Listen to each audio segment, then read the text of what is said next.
বাংলাদেশে NCP, BNP, Jamaat Shibir, Charmonai এরকম আরো অন্যান্য অনেক দল আছে। এতগুলা দল থাকা সত্ত্বেও আপনি হিজবুত তৌহিদে কেন আসছেন? আমি বিভিন্ন দলের মধ্যে গেছি, কিন্তু আসলে শান্তির যে মূল বিষয়টা সেটা কিন্তু তাদের মধ্যে থেকে আমি পাইনি।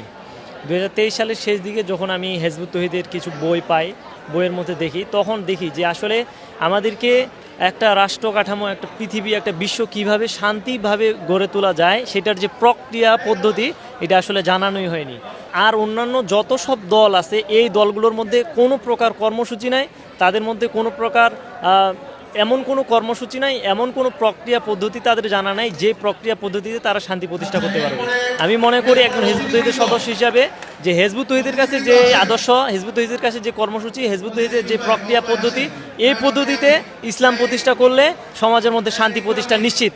তাই আমি অন্যান্য সকল দল বাদ দিয়ে আমি হিজবুত তৌহিদকেই সাপোর্ট করি, কারণ হিজবুত তৌহিদ হচ্ছে আল্লাহর মনোনীত একটি দল, এটা আল্লাহর হক একটি দল, যেই দলের মাধ্যমে শান্তি প্রতিষ্ঠা অবশ্যই সম্ভব যদি মানুষ চায়। তো আমরা চাচ্ছি মানুষের কাছে আমাদের আহ্বান, হিজবুত তৌহিদকে আপনারা জানুন, বুঝুন। হিজবুত তৌহিদের প্রতিটা বিষয় আপনি দেখুন, আপনারা বাইরে থেকে অপপ্রচার না শুনে হিজবুত তৌহিদকে সরাসরি আপনার প্রত্যক্ষভাবে সেটার বিচার যাচাই বাছাই করুন। দেখবেন হিজবুত তৌহিদের যে প্রক্রিয়া, হিজবুত তৌহিদের যে কর্মসূচি, ইনশাল্লাহ আমরা সমাজের মধ্যে আবার শান্তি ফিরিয়ে দিতে পারবো ইনশাল্লাহ।